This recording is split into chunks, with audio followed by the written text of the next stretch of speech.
भाई आया हुआ ना बस। अच्छा बच्चों, हमारा जो है वो अगला टॉपिक है इंटरमॉलिक्यूलर फोर्सेस। इसका दूसरा नाम जो है वो वैंडर वाल फोर्सेस भी है। वैंडर वाल जो है ना वो साइंटिस्ट का नाम है जिसने जो है ना वो इन फोर्सेस के ऊपर काम किया। वैंडर वाल साइंटिस्ट का नाम, बाकी इसको जो हम इंटरमॉलिक्यूलर फोर्सेस भी कहते हैं। तो इंटर का मतलब होता है बिटवीन, नहीं यहाँ पे इंटर का मतलब होगा बिटवीन। बिटवीन मालिक्यूल का मतलब मालिक्यूल, यानी मालिक्यूलों के दरमियान जो फोर्सेस होती हैं उन्हें हम कहते हैं इंटरमॉलिक्यूलर फोर्सेस। पीछे हमने जो है ना वो पढ़ा, आयनिक बॉन्ड पढ़ा है, कोवलेंट बॉन्ड है, कोऑर्डिनेट कोवलेंट बॉन्ड है, मेटालिक बॉन्ड है। ये चारों बॉन्डिंग की ऐसी इकसाम है जो एटम्स के दरमियान में पाई जाती है। आपने देखा होगा सोडियम एटम, क्लोरीन एटम, उसके दरमियान में फोर्स ऑफ अट्रैक्शन है जो कि आगे बॉन्ड की सूरत जो है वो बन रही है। इस तरह कोवलेंट बॉन्ड है, ठीक है, जैसे यहाँ पे लिखा हुआ आपको नजर आ रहा है, ये कोवलेंट बॉन्ड है। जब दो एटम के दरमियान में, हाइड्रोजन का एक एटम है, क्लोरीन का एक एटम है, ये एटम के दरमियान में कौन सी ionic bond, covalent bond, coordinate covalent bond, metallic bond, ठीक है, ये बॉन्डिंग की ऐसी टाइप्स हैं जो एटम्स के दरमियान में है, ठीक है। या हम इन्हें कहते हैं इंट्रामॉलिक्यूलर फोर्सेस, उसका दूसरा नाम ये है इंट्रामॉलिक्यूल विद इन मॉलिक्यूल, ठीक है। जैसे कि जो है ना, जैसे मैं यहाँ पे लिखता हूँ, जैसे कि सोडियम क्लोराइड है NaCl, यहाँ पे जो है ना वो पॉजिटिव नेगेटिव चार्ज है, यहाँ पे पॉजिटिव चार्ज है, ये एटम के दरमियान में चार्जेस हैं, ठीक है। तो ये आ जाएगा इंट्रामॉलिक्यूलर, यानी कि एक मॉलिक्यूल के बीच में, यानी कि विद इन मॉलिक्यूल। ये है इंटरमॉलिक्यूल बिटवीन द मॉलिक्यूल, यानी दो मॉलिक्यूलों के दरमियान में जो फोर्सेज होती है इसे हम कहते हैं इंटरमॉलिक्यूलर फोर्स, ठीक है। अब उसकी जो मिसाल है वो आपके सामने HCl मॉलिक्यूल से जो है ना वो ज़ाहिर की गई है। ये जो है HCl का मॉलिक्यूल है, ये दूसरा HCl का मॉलिक्यूल है, ये तीसरा जो है HCl का मॉलिक्यूल है। अगर हम इस तरह करें कि हमारे पास जो है ना वो HCl जो है ना वो हो अपना क्या कहते हैं लिक्विड माया हालत में HCl हाइड्रोक्लोरिक एसिड या हाइड्रोजन क्लोराइड, हाइड्रोक्लोरिक एसिड जो है ना हमारे पास ये हाइड्रोक्लोरिक एसिड है जो कि माया हालत में है। जैसे पानी होता है ना, ऐसे ये माया हालत का एक लिक्विड है जो कि बॉटल के अंदर जो है रखा जाता है, ठीक है। इसको हमने क्या करना है, गर्म करना है, ठीक है। जिसको जो है ना वो हाइड्रोक्लोरिक एसिड को हमने गर्म किया, ठीक है। जैसे गर्म किया तो ये उसके बाद ये HCl है, सिर्फ ये लिक्विड से किस स्टेज में चला गया, गैस हालत में चला, माया से ये गैस हालत में चला गया, यानी कि ये क्या है हाइड्रोक्लोरिक एसिड है। यहाँ पे भी ये हाइड्रोक्लोरिक एसिड है, यहाँ पे भी हाइड्रोक्लोरिक। हम इसको क्या कर रहे हैं, गर्म कर रहे हैं। इसको हम फिर मजीद गर्म कर रहे हैं, जब ये गैस की हालत में आ गया है इसको हमने फिर गर्म किया तो ये हाइड्रोजन आयन में और क्लोराइड आयन में जो वो अलग अलग हो गया, यानी हाइड्रोजन अलग हो गया, क्लोरीन अलग हो गया। अब क्या हो गया, ये एटम ही एक दूसरे से जो अलग हो गया, ये एटम जो है वो अलग अलग हो गया। यहाँ से यहाँ तक इसको जो हम एनर्जी देते हैं वो है 17 किलो जूल पर मोल। जबकि हम यहाँ से यहाँ तक इसको गैस से एटम को अलग करने के लिए जो एनर्जी की मिकदार है वो है 430 किलो जूल पर मोल। कौन सी एनर्जी की मिकदार ज़्यादा है, 430 किलो।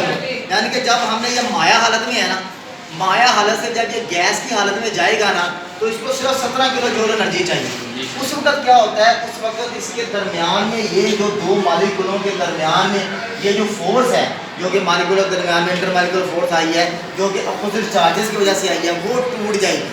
वो टूटेगी तो ये जो मॉलिक्यूल है ये गैस की हालत में आ जाएगा, यानी ये मॉलिक्यूल अलग अलग हो जाएंगे। पहले मॉलिक्यूल इकट्ठे हैं, 17 किलो जो एनर्जी दी है, मॉलिक्यूल अलग अलग हो गए। जब हमने उसको मजीद एनर्जी दी है तो फिर उसमें से जो है ना ये जो कोवलेंट बॉन्ड है ये जो है वो टूटा है, लेकिन उसकी एनर्जी की मिकदार क्या है, ज़्यादा है। इसका मतलब ये है, इससे क्या साबित होता है, साबित इससे ये होता है कि जो इंटरमॉलिक्यूलर फोर्सेज हैं ये बहुत ही वीक जो है ना वो मॉलिक्यूलर फोर्सेज है, कमज़ोर सी जो है ना ये फोर्सेज हैं जो कि मॉलिक्यूलों के दरमियान में जो है ना वो अपोजिट चार्जेस की वजह से पैदा होते हैं, ठीक है जी। तो यहाँ पे जो है वो अब कंक्लूजन क्या निकला, इंटरमॉलिक्यूलर फोर्सेज कौन सी फोर्सेज हैं, ये ऐसी फोर्सेज हैं जो कि मॉलिक्यूलों के दरमियान में होती हैं और ये वीक होती हैं, इतनी ज़्यादा ये मजबूत भी होती है, बड़ी कमज़ोर होती हैं और ये मॉलिक्यूलों के दरमियान में पाई जाती हैं। हमें कैसे पता चलेगा, जैसे हम HCl को गर्म करते हैं तो लिक्विड से गैस हालत में जाता है, लेकिन उसको 17 किलो जूल एनर्जी चाहिए। जैसे ही हम इसको जाने वैसे हमको मजीद गर्म करते हैं तो वो जब एटम अलग अलग होंगे, यानी इसके दरमियान में जो कोवलेंट बॉन्ड है वो ब्रेक करेगा तो उसके लिए हमें 430 किलो जूल एनर्जी चाहिए। क्यों? क्योंकि पहले इंटरमॉलिक्यूलर फोर्सेज हैं वो टूटी हैं, बाद में क्या है कोवलेंट बॉन्ड जो है वो टूटा है, तो उसके लिए जो टूटने के लिए ज़्यादा एनर्जी चाहिए, इसलिए वो ज़्यादा मजबूत बॉन्ड। इंटरमॉलिक्यूलर फोर्सेज की जो है वो दो टाइप्स हैं, एक को हम कहते हैं डाइपोल इंटरेक्शंस। पहले जो इसके अंदर जो टाइप है वो है डाइपोल इंटरेक्शन, ठीक है जी। और दूसरी है इसके अंदर हाइड्रोजन बॉन्डिंग। ये क्या है? Hydrogen bonding. अच्छा, ये जो डाइपोल इंटरेक्शन है ये क्या है? इसकी मिसाल जो है ना वो HCl के मॉलिक्यूल, इसी से हम क्या समझेंगे। ये HCl का मॉलिक्यूल HCl हाइड्रोक्लोरिक एसिड, जैसे मैंने आपको बताया एक कलरलेस जैसे पानी होता है इस किस्म का ये लिक्विड है, ठीक है। उसके कुछ मॉलिक्यूल आपको जहाँ दिखाए गए हैं, सारी बात है। अब एक जो मॉलिक्यूल है वो अकेला तो नहीं होता, ठीक है। अगर 1 मोल हमारे पास पानी हो, 1 मोल कितना? 18 ग्राम। 18 ग्राम 1 मोल पानी होता है। केमिस्ट्री में हम चीज़ों को जब नापते हैं तो मोल में नापते हैं। मोल क्या होता है? एवोगैड्रोस नंबर मोल, ठीक है। उसकी एटॉमिक मास या मॉलिक्यूलर मास के बराबर होता है। तो पानी का जो 1 मोल है वो 18 ग्राम होगा। 18 ग्राम मेरा ख्याल है तो 3 या 4 कतरे बनेंगे, ड्रॉप बनेंगे। 18 ग्राम बिल्कुल छोटा, ठीक, थोड़ा। तो उसके अंदर जो है ना वो उसका जो 1 मोल है 18 ग्राम, उसमें पानी के मॉलिक्यूल कितने होंगे? 6.62 × 10⁻23 एवोगैड्रोस नंबर, कितने मॉलिक्यूल होंगे। तो यहाँ पे जो है ना ये समझाने के लिए आपको यहाँ पे जो है ना वो 3-4 मॉलिक्यूल जो लिखे जा रहे हैं। अब ऐसे जो मॉलिक्यूल है ये बना हुआ है हाइड्रोजन से और क्लोरीन से। क्लोरीन की इलेक्ट्रोनेगेटिविटी हाइड्रोजन की निस्बत ज़्यादा है। इलेक्ट्रोनेगेटिविटी का मतलब क्या है? इलेक्ट्रॉन्स को शेयर्ड इलेक्ट्रॉन, यानी ये जो बॉन्ड बना है ये 2 इलेक्ट्रॉनों के मिलने से बना है, यानी ये इलेक्ट्रॉन के बीच में। अब जो है ना वो क्लोरीन की इन जो शेयर्ड इलेक्ट्रॉन है इनको अपनी तरफ खींचने की जो सलाहियत है वो हाइड्रोजन की निस्बत ज़्यादा है। yes, जब क्लोरीन की जो है ना वो इलेक्ट्रोनेगेटिविटी ज़्यादा है या शेयर्ड इलेक्ट्रॉन को अपनी तरफ कशिश करने की सलाहियत ज़्यादा है, तो हम कह देंगे कि इलेक्ट्रॉन का जो झुकाव है वो क्लोरीन की तरफ ज़्यादा हो। और इलेक्ट्रॉन को हम किससे ज़ाहिर करते हैं? नेगेटिव चार्ज से ज़ाहिर करते हैं। इसलिए हमने क्या किया? क्लोरीन के ऊपर जब नेगेटिव चार्ज डाल दिया। अब अगर एक के ऊपर नेगेटिव चार्ज आता है तो दूसरे के ऊपर डेफिनेटली पॉजिटिव चार्ज होगा। अब यहाँ पे क्या हुआ? एक के ऊपर नेगेटिव चार्ज आ गया और पार्शियल है, यानी कि ये कंप्लीट नहीं है। कंप्लीट का मतलब ये है, यानी कि पार्शियल का मतलब ये होता है कि ये जो इलेक्ट्रॉन है हम इसको जो है ना इस तरह अगर जो है ना वो बनाना चाहें, इसकी जो है ना वो डायग्राम को जो है ना वो देख के कि जैसे जो है ना वो अगर मैं इसके ऐसे ना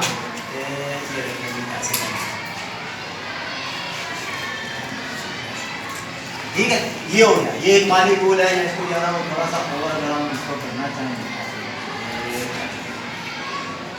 यहाँ से मोटा है यहाँ से पतला है, यानी कि एक मॉलिक्यूल। मतलब इसका क्या है कि क्लोरीन का इलेक्ट्रॉनों को अपनी तरफ कशिश करने की सलाहियत ज़्यादा है, जिसके नतीजे में इसके ऊपर चार्ज आ जाएगा, पार्शियल नेगेटिव चार्ज आ जाएगा, दूसरे के ऊपर पार्शियल पॉजिटिव। इलेक्ट्रॉन का झुकाव जो है वो क्लोरीन की तरफ ज़्यादा है। या हम कहते हैं कि इसके ऊपर क्या आ गया? नेगेटिव पोल आ गया है, और दूसरे के ऊपर क्या आ गया? पॉजिटिव पोल आ गया। एक मॉलिक्यूल में 2 पोल्स हैं, एक नेगेटिव पोल दूसरा पॉजिटिव पोल। 2 पोल है तो 2 पोल को क्या कहते हैं? डाइपोल। यानी एक मॉलिक्यूल में डाइपोल, दूसरे मॉलिक्यूल में डाइपोल, तीसरे मॉलिक्यूल में। इस तरह जब बहुत सारे मॉलिक्यूल अपने आप को जो है ना वो तरतीब देते हैं या एक किसी भी कंटेनर में या किसी भी चीज़ में सबस्टांस में पाए जाते हैं, तो उनके दरमियान में एक और कमज़ोर किस्म की फोर्स जो बनती है, किसकी वजह से? अपोजिट चार्जेस की वजह से, ठीक है। इसके ऊपर पॉजिटिव चार्ज है, इसके ऊपर नेगेटिव चार्ज है। अपोजिट चार्जेस की वजह से एक और वीक किस्म की फोर्स जो है वो पैदा होती है, जिसको क्या कहते हैं? Intermolecular force. ठीक है, जैसे कि जहाँ पे जो है HCl के मॉलिक्यूल में जो है वो दिखाया गया है, ठीक है। तो ये जो है वो इंटरमॉलिक्यूलर फोर्स है जो बड़ी वीक होती है, मॉलिक्यूल के दरमियान होती है। ऐसे मॉलिक्यूल जो कि ऐसे एटम से मिलकर बनते हैं जिनकी इलेक्ट्रोनेगेटिविटी बराबर नहीं होती, ठीक है। ये यहाँ जिनके ऊपर जो है ना वो चार्जेस मुख्तलिफ होते हैं, या इलेक्ट्रोनेगेटिव इलेक्ट्रोपॉजिटिव, 2 मुख्तलिफ एटम के दरमियान में जो मॉलिक्यूल बना होता है उसके दरमियान में इंटरमॉलिक्यूलर फोर्सेज जो है ना वो पाई जाती है, ठीक है। तो ये क्या था?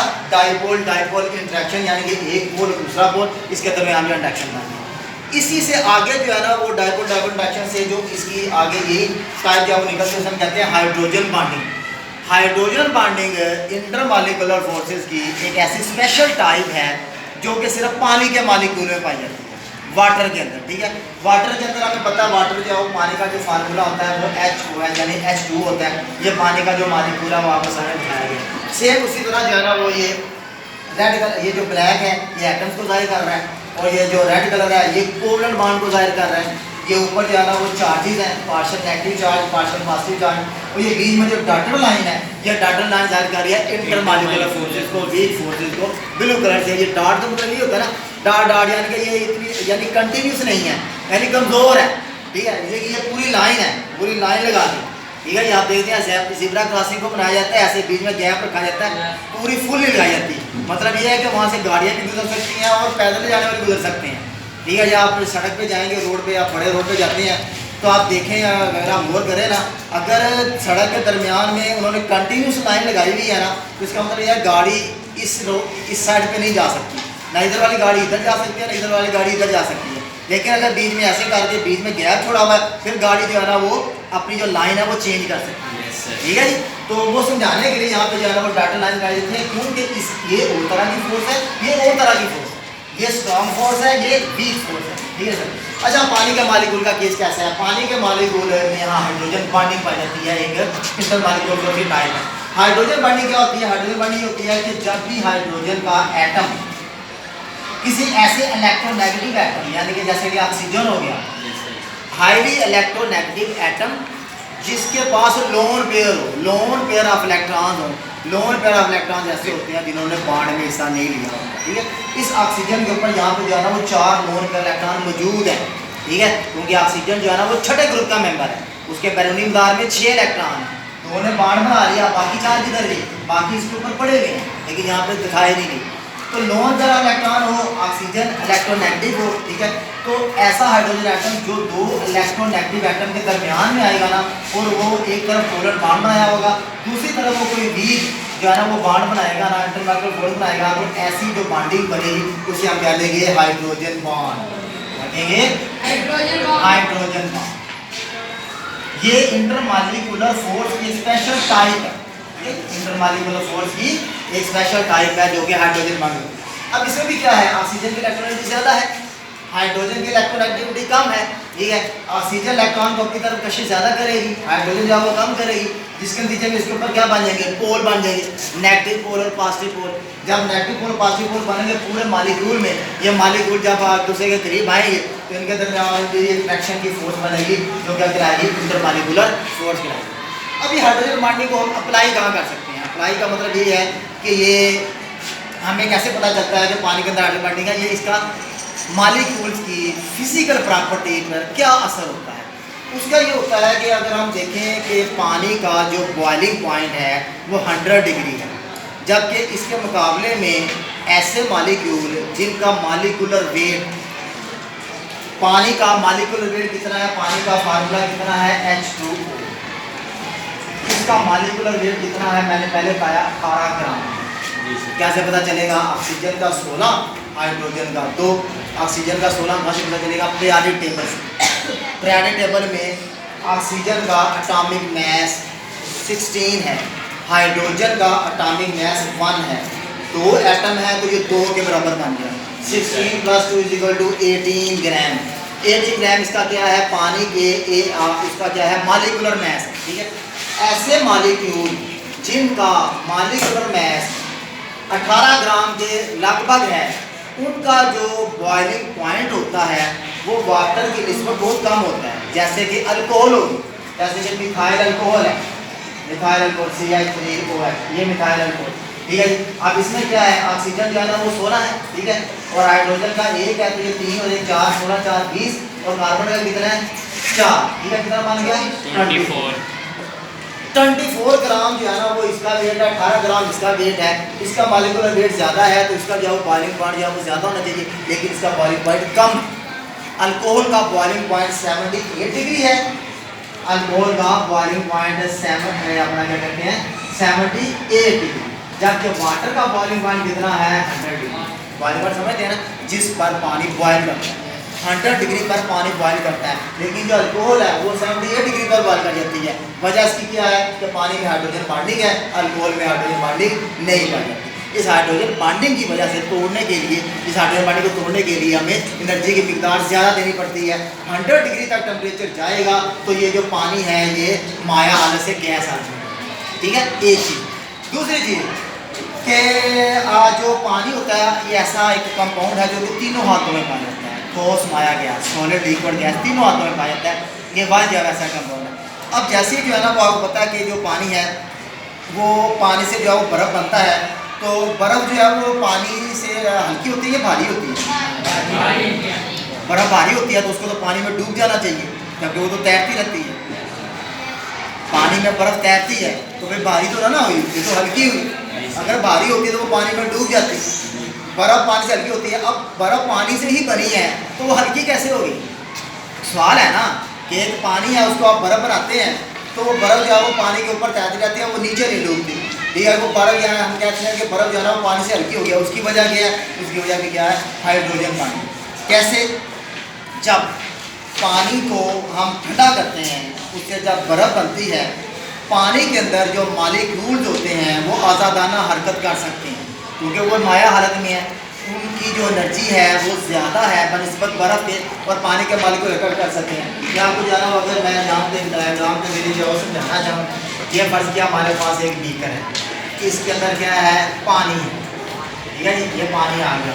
इसमें हमारे पास क्या है? एक यहाँ पे बर्फ़ का जो है ना ये बर्फ़ का पीस है जो कि इसके ऊपर यहाँ पर तैर है। हम क्या करते हैं, इस बर्फ़ के टुकड़े का भी जो है ना वो इतना सा पीस जो है ना हम इसको जो बड़ा करके दें, इतना सा पीस लिया, इसको हमें बड़ा करके दें। ये जो पानी है, पानी में से भी मैंने उतने ही मिकदार का एक जो वो कतरा लिया या चीज़ लिया, उसको भी हमने जो बड़ा करके देखा। तो इसमें हमें क्या पता चला कि जो बर्फ़ के मॉलिक्यूल हैं, पानी बर्फ़ के अंदर जो पानी के मॉलिक्यूल हैं वो फ़र्ज़ किया वो पाए जाते हैं। फर्स्ट गैस के अंदर जो है ना वो 3 मॉलिक्यूल, ठीक है, लेकिन इसके मुकाबले में पानी के अंदर जो मॉलिक्यूल हैं वो ज़्यादा हैं। ये इसको मैं इस तरह जाएगा, बर्फ़ के से और पानी से बराबर मिकदार में हमने कुछ मिकदार में चीज़ ली, ठीक है। तो हमें ये पता चला कि जो बर्फ़ के मॉलिक्यूल, बर्फ़ के अंदर जो इतनी मिकदार, ये इतना जो एरिया है उसमें बर्फ़ के अंदर पानी के मॉलिक्यूल कम है, लेकिन पानी के अंदर पानी के मॉलिक्यूल ज़्यादा है, क्योंकि दोनों का वॉल्यूम बराबर है। अब चूँकि ये वजह क्या है कि बर्फ़ के अंदर पानी के मॉलिक्यूल कम क्यों हैं? जब पानी से बर्फ़ बनती है तो मॉलिक्यूल अपने आप को इस तरह तरतीब देते हैं कि इनके दरमियान में खाली जगह रह जाती है, और जिसके अंदर खाली जगह रह जाएंगी वो चीज़ हल्की हो जाएगी। ये मॉलिक्यूल आपस में जुड़ते नहीं हैं, यानी कि कुछ फासले पर अपने आप को तरतीब दे देते हैं। जब पानी से बर्फ़ बनती है, तरतीब देने की वजह से इनके अंदर खाली जगह रह जाती है। जब खाली जगह रहेगी तो वो चीज़ हल्की हो जाएगी। तो इसीलिए जो है वो बर्फ़ है वो पानी से हल्की होती है, और वो जो है ना वो डूबती है, पानी जो है ना वो तैरती नहीं है, और उसमें जो है ना वो हम बर्फ़ जो है ना पानी के ऊपर तैरती रहती है और डूबती नहीं, ठीक है जी। तो इस तरह हम कह सकते हैं कि जो बर्फ़ है वो पानी से हल्की होती है और वो ऊपर जो है ना वो तैरती रहती है, ठीक है। तो ये जो है ना वो दोनों जो टाइप्स थी जो कि हम देखते हैं कि इंटरमॉलिक्यूलर फोर्सेज के अंदर आ जाती हैं, और उसमें जो है ना वो इंटरमॉलिक्यूलर फोर्सेज है अपना डायपोल रिडक्शन और हाइड्रोजन, ठीक है। कोई क्वेश्चन इसके बारे में? क्लियर हो गया? चलिए।